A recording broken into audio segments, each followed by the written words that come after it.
الرحیم وَإِنَّكَ لَعَلَىٰ خُلُقٍ عَظِيمٍ سورہ قلم آیہ نمبر 4 میں اللہ رب العزت کا ارشاد گرامی ہے کہ بے شک آپ کو بہترین اخلاق سے آراستہ و پیراستہ کیا گیا ہے۔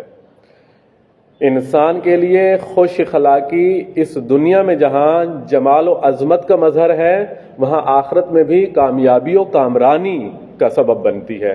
انسان کو چاہیے، ہر انسان کو خوش اخلاق ہونا چاہیے، کیونکہ خوش اخلاقی انسان کو فشار قبر سے نجات دلاتی ہے۔ خوش اخلاقی انسان کی تربیت کا اثر بتلاتی ہے۔ انسان کی خوش اخلاقی خدا کے قریب کرتی ہے انسان کو۔ عزیزان گرامی، ہمیں چاہیے کہ ہمارا اخلاق اچھا کیوں ہونا چاہیے ہمارا اخلاق؟ کیونکہ ہمارے مذہب اسلام جیسا تمام مذاہب میں کوئی ایسا مذہب نہیں جو مذہب اسلام جیسا ہو۔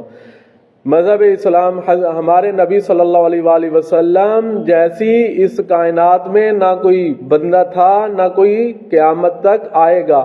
جب ہمارے نبی ایسے ہیں کہ جن جیسا کوئی نہیں، تو ہمارا اخلاق بھی کم از کم ایسا ہونا چاہیے کہ جن کے اخلاق جیسا کوئی اخلاق نہ ہو۔